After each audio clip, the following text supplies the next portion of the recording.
Hello students, इस video में अपन बात करेंगे Coulomb's law in magnetism.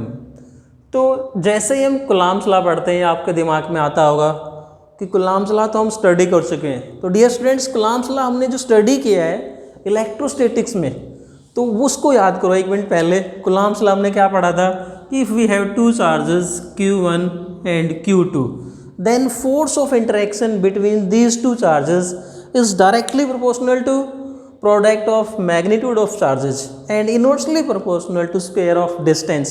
In the same way, अगर हम दो charges की जगह if we take any two poles of magnets, suppose we have two pole, maybe suppose this is one pole and this is another pole. एक पोल के लिए जो pole strength है मान लेते हैं M1 एंड सेकंड पोल के लिए जो पोल स्ट्रेंथ है वो क्या मान लेते हैं M2, और इन दोनों पोल्स के बीच में जो सेपरेशन है वो क्या मान लिया हमने R मान लिया, राइट। तो यहाँ पर हम पोल स्ट्रेंथ की बात करते हैं कि what is meant by pole strength. तो पोल स्ट्रेंथ क्या होती है, पहले हम इसकी बात करते हैं।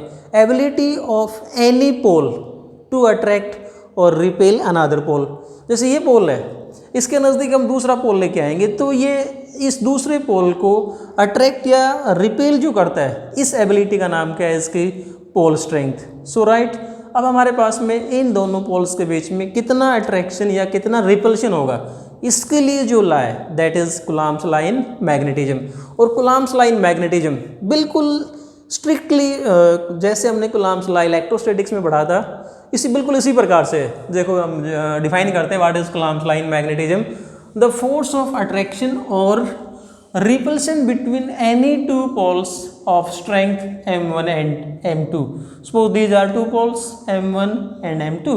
इनकी पोल स्ट्रेंथ को भी हमने क्या नाम दे दिया, इसकी पोल स्ट्रेंथ को M1 नाम दे दिया, इसकी पोल स्ट्रेंथ को क्या नाम दे दिया M2, and these are placed in space. So हमने क्या कहा कि strength M1 and M2 in space is directly proportional to product of pole strength and inversely proportional to square of distance between them. अगर हम ये मान लेते हैं let R is distance between these two poles, so according to Coulomb's law in magnetism we can define force of attraction or repulsion between these two poles is directly proportional to product of pole strength and inversely proportional to square of distance. ये आ जाएगा हमारे पास में। और we can say that F is equal to K M1 M2 upon R square, where K is constant known as magnetic force constant. This K is known as magnetic force constant. जैसा हमने first unit में किया था वहाँ पर क्या नाम रखा था इसका, electrostatic constant. Here this is known as magnetic force constant and this value of K in SI। यदि हम SI सिस्टम की बात करते हैं then this value of K in SI system, और मीडियम क्या ले लेते हैं air or vacuum, then value of K is equal to mu naught upon 4 pi, and we have studied about this. Value of mu naught upon 4 pi is 10⁻⁻7 weber per ampere per metre. ये इसकी units होते हैं। So we can say that Coulomb's law in magnetism, हमारे पास में finally जो Coulomb's law निकल के आएगा, इसके लिए जो एक्सप्रेशन आ जाएगी क्या आ जाएगी, देखो Coulomb's law what will be Coulomb's law. We can say that F is equal to value of K is mu naught upon 4 pi M1 M2 upon R square. This is Coulomb's law in magnetism and this is the force of attraction or repulsion between any two poles having pole strength M1 and M2, right।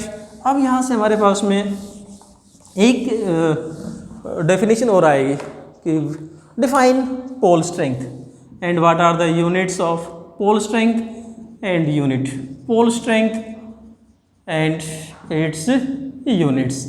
Pole strength की unit की हम बात करते हैं। So let us suppose that हम मान लेते हैं suppose we have M1 M2 is equal to M, that is we have two equal and similar पोल।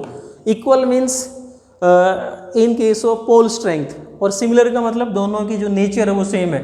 दोनों बोथ में भी साउथ पोल और बोथ में भी नॉर्थ पोल, राइट। और इनके बीच में जो सेपरेशन है दैट इज मान लेते हैं हम 1 यूनिट, या यूँ कहते हैं suppose 1 metre is separation. Then यहाँ से देखो हमारे पास में क्या आंसर आ जाएगा, F is equal to and F is equal to, हम मान लेते हैं suppose F is equal to 10⁻⁻7 newton. अगर हम ये इस प्रकार से ये सपोज कर लेते हैं तो ये जो एक्सप्रेशन है हमारे पास में क्या आएगी, F is equal to 10⁻⁻7 is equal to μ0/4 pi is constant 10⁻⁻7, m1 m2 दोनों को हमने इक्वल मान लिया, क्या बन जाएगा ये m² और r इज 1, सो ये क्या हो गया 1। So we can say that m² is equal to, cancel हो जाएगा, this will be equal to 1, so m is equal to +-1 and we can say that m is 1 ampere metre.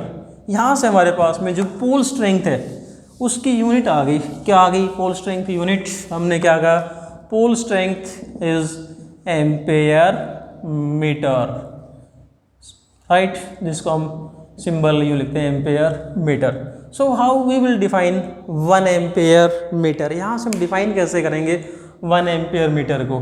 तो हमने जो conditions मानी थी, हमने क्या माना कि if we have 2 equal and similar poles placed at a distance 1 metre, right, equal और सिमिलर है तो क्या करेंगे, वो एक दूसरे को, हमने फोर्स क्या माना था 10⁻⁻7 न्यूटन, देखो इस फोर्स की वैल्यू अपन ने ये मानी थी।